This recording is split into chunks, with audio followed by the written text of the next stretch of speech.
Camarades peuple d'Afrique, les Haïtiens sont en train de pourchasser Macron dans les rues de New York. Frère, ils veulent leur argent. Macron a leur argent, la France a leur argent, ils veulent ça.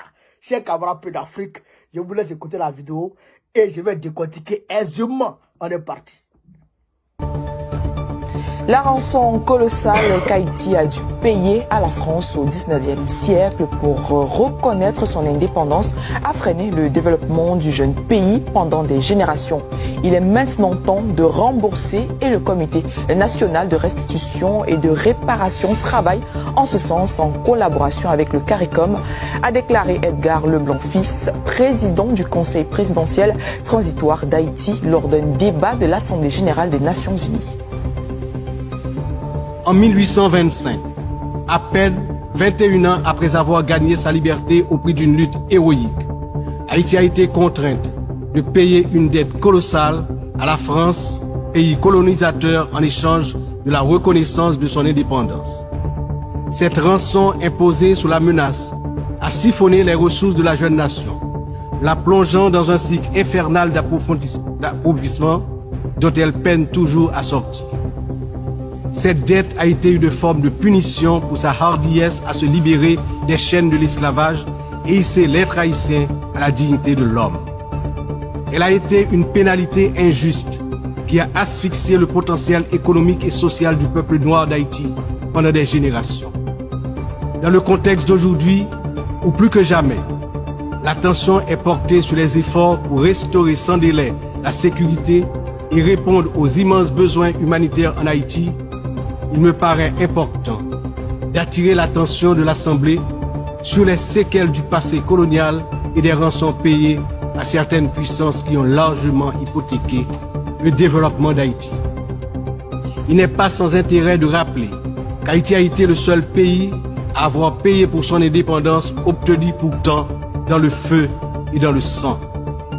À la veille du bicentenaire de cet événement inédit dans l'histoire du monde, n'est-il pas venu le moment de la restitution des montants consentis? Haïti, île des Caraïbes, a été le premier État de la région à obtenir son indépendance en 1804 après une révolte des esclaves. Mais la France lui a imposé de lourdes réparations pour compenser le manque à gagner que cette indépendance lui causait.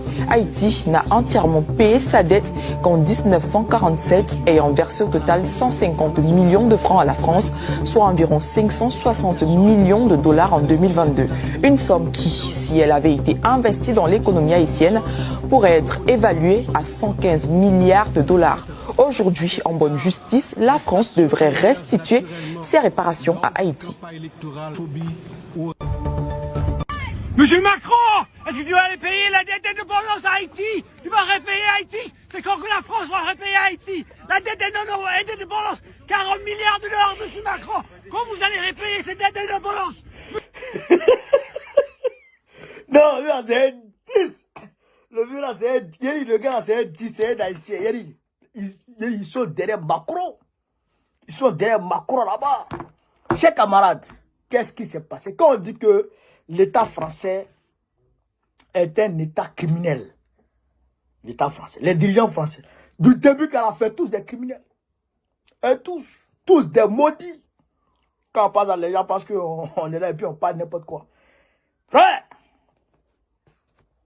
Edgar Leblanc-Fils parle. Haïti, cher camarade peu d'Afrique, pays fondé par les esclaves révoltés. Tous des militaires qui étaient dans l'armée française. Frère, ils ont été démobilisés.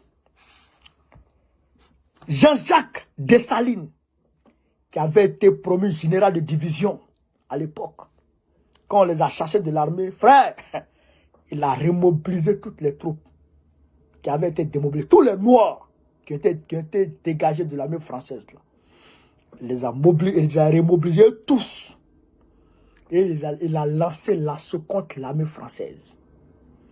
D'alors, frère, dans les Caraïbes, ils ont commencé à les chasser dans les Caraïbes. Frapper l'armée française. Botter ça. 1883, pardon, 1803, 1804, l'armée française est dégagée. Ils sont allés se cantonner du côté est d'Haïti. Là, c'est un autre débat. Donc, quand ils ont eu l'indépendance, ils ont eu la reddition. Voilà, la reddition de l'armée française. Et les Français ont dégagé. Ils ont proclamé l'indépendance d'Haïti en 1804. Donc, Jean-Jacques Dessalines a été choisi comme le gouverneur à vie. Après, bon, il a été intronisé empereur Jacques Ier. Empereur Jacques Ier. Donc, il a commencé à gérer le pays. Quand il a commencé à gérer le pays, après, il y a eu coup d'État, tout ça. Mais bon, en tout cas, c'est lui qui est le père de l'indépendance d'Haïti. Il est gravé dans l'histoire. 21 ans après, 1825, 1804, 1825, les Français arrivent. À ce moment, ils sont venus se restructurer. Ils sont venus se réorganiser. Sous la bannière de Napoléon Bonaparte. Ils sont venus se réorganiser. Mais ça est la complicité des Anglais et les Américains. Ils ne voulaient pas. Ils ne voulaient pas que Haïti ait son indépendance. Ils ne voulaient même pas qu'un seul État noir, bien qu'ils étaient allés les cantonner de l'autre côté là-bas. Vous dites que l'esclavage est fini. Vous dites que vous êtes en train de comment on appelle ça? Vous êtes en train de mettre fin d'abolir l'esclavage. Vous avez pris des gens pour les mettre dans l'armée, il y a certains qui vivent, et vous les colonisez. Vous continuez de les exploiter, et vous dites que c'est indépendant, qu'ils sont libres. Donc c'est compliqué. Vous comprenez? L'hypocrisie qui était derrière. Donc il a fallu des révoltes pour qu'il y ait indépendance réelle à Haïti. Donc, en complicité avec les Anglais et les Américains, les Français sont allés se réarmer.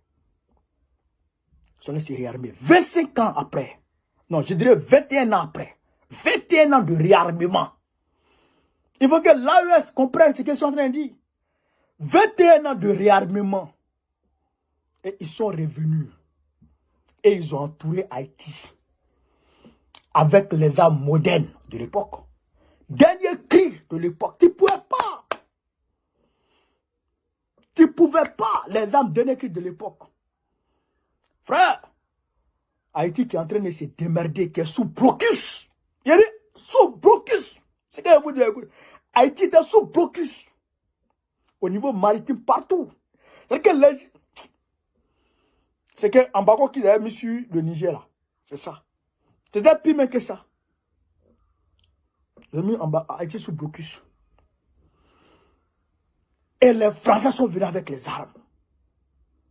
Les armes lourdes. Pour dire à la jeune nation, vous allez payer ce que le manque à gagner que votre indépendance coûte à la France. Parce qu'à cause de votre indépendance, si la France devrait avoir 10 000 francs par mois, elle a peut-être 1800 francs ou 1900 francs. Donc le manque à gagner, là, vous devrez payer ça. Et la France a évalué la somme. Ça fait environ, on va dire, ça fait environ, chers camarades peu d'Afrique, 150 millions de francs. Francs français d'alors. 150 millions de francs français. Mais ça, c'est une somme faramineuse. À l'époque, mais un pays qui vaut rien. Donc, aujourd'hui, quand on évalue, c'est très bien, quand on évalue l'argent là, quand on évalue, ça fait 560 millions de dollars. 560 millions de dollars. Vous comprenez ça? 560 millions de dollars. Imaginez un instant Haïti dans sa situation actuelle. Elle ne s'en sort pas. Mais je prends un exemple, ça prenez sur la Côte d'Ivoire. Vous prenez peut-être un pays qui est dans la sous-région. On lui dit qu'il faut payer 560 millions de dollars cash tout de suite. Comment il fait? Il ne s'en sort pas. Il ne s'en sort pas. Donc Haïti s'est saigné. C'est saigné pour payer l'argent là. Parce que s'il n'acceptait pas, le président, le chef d'État d'alors, s'il n'acceptait pas, il allait perdre la guerre. Puisqu'il y avait des tensions au sein de la société haïtienne même, il y avait des problèmes. L'armée n'était pas encore totalement restructurée. Ça n'allait pas. Donc, s'ils engageaient la guerre, ils allaient gagner. Puisqu'ils sont préparés. Et ils ne pouvaient pas gagner. Haïti ne pouvait pas. Donc, Haïti a négocié la paix. Haïti a acheté la paix avec la France. Comme Gbagbo l'a fait. Comme Gbagbo a été obligé de le faire avec Jacques Chirac. C'est grâce à ça, à cette négociation-là, que les autres États ont commencé à reconnaître Haïti comme un État indépendant. C'est grâce à cette négociation, grâce à l'acceptation de ces conditions-là, comment je peux appeler ça même, de cette contrainte-là, que Haïti a été reconnu comme État. C'est ce que Jacques Chirac a fait sur Gbagbo. Il ne voulait pas reconnaître Gbagbo comme président. Et il a demandé à Gbagbo de payer forcément 3 millions de dollars. Si Gbagbo ne payait pas, il allait faire la guerre à Gbagbo. Parce qu'il y a un coup d'État qui avait déjà raté Gbagbo en 2001, janvier 2001. Donc, pour avoir la paix pour son peuple et pour pouvoir travailler, Gbagbo dit ok, je te donne. Mais Gbagbo dit aujourd'hui, s'il revient encore, il n'allait pas accepter. C'est pourquoi aujourd'hui, vous voyez que Haïti réclame l'argent. Parce que si Haïti avait injecté l'argent qu'ils ont donné à la France, ils ont terminé de payer cet argent en 1947, juste après la Deuxième Guerre mondiale. Ils ont terminé de payer l'argent là, à De Gaulle. C'est De Gaulle qui a pris le reste de l'argent. Comment on appelle ça? Comment il s'appelle? Napoléon leur a imposé là. A imposé à Haïti là. C'est De Gaulle qui a pris le reste. En 1947. Mais si Haïti avait injecté cet argent dans son économie, Haïti allait aujourd'hui faire, comment on appelle ça? Allait, on va dire, multiplier cet argent jusqu'à obtenir 115 milliards de dollars. Donc aujourd'hui, la France doit à Haïti 115 milliards de dollars. En réalité, 115 milliards de dollars aujourd'hui. Parce que si Haïti avait investi cet argent, Haïti allait rentabiliser au moins 115 milliards. Donc aujourd'hui, la France a enlevé à Haïti 115 milliards de dollars. Donc elle lui doit 115 milliards de dollars. Elle doit payer ça. C'est ça. Ils disent qu'ils n'ont qu'à payer là. C'est pourquoi ils les poursuivent. Ils ont mis Haïti en retard. La jeune nation. Même chose qu'ils ont fait à la Côte d'Ivoire. C'est pourquoi nous disons que toutes les luttes africaines se valent. Et qu'il faille que on se donne les mains pour mener ensemble le combat. Parce que si on ne met pas ensemble le combat, diviser, on va peut-être plus vite, mais on ne va pas loin. Et puis, on ne peut pas s'en sortir divisé. Parce que eux, ils sont unis. L'Occident collectif. Voilà comment la Russie les appelle. L'Occident collectif. Eux, ils sont unis. Malgré tout, ils sont unis. Mais nous, là, il faut qu'on s'unisse. Pour faire face à ça. Et tous les pays africains doivent réclamer cet argent, cette somme. Et moi, je réclame l'argent d'Haïti. Il faut donner l'argent des Haïtiens. Bande de criminels. Donnez l'argent des gens. Ils vous ont frappé. Ils ont obtenu l'indépendance. C'est leur pays. Pourquoi vous partez encore vouloir les coloniser forcés? Et regardez ce qu'ils font en Nouvelle-Calédonie. Regardez ce qu'ils font en Nouvelle-Calédonie. Mais c'est surréaliste. Les gens veulent leur indépendance. En 1988, vous avez déjà, malgré les crimes que vous avez commis, abominable, déjà qui était décis. décimés. Malgré tout ça, vous avez réussi à avoir un accord électoral qui va permettre la décolonisation progressive de ce pays. Et Macron vient de mettre, je dirais, il vient de mettre un plomb dans l'aile de cette solution. Vous comprenez ça? Vous comprenez ça? Mais c'est pas la peine, quoi. Mais quelque chose qui va avoir lieu, tu retardes. Ça va avoir lieu, les gens vont avoir leur indépendance. Tous les pays, tous les pays que vous voyez là, tous les pays que vous voyez, la France, d'autres mecs que vous voyez là, et tous vont avoir leur indépendance, un à un. Et tous, il y a des enfants qui vont naître qui n'achèteront pas. Qui n'achèteront pas. Et ça a commencé. Je vois en Martinique, ça commence là-bas. Ça commence. Bon. Chers camarades peu d'Afrique, voilà ce que je voulais vous dire sur cette vidéo. Donc, je vous demande de faire le maximum de partage, de la mettre partout à travers le monde entier.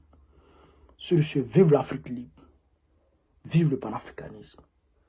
Vive tous les présidents panafricains. Babo, président de Côte d'Ivoire 25. Inch'Allah. On est ensemble, les gars. Merci.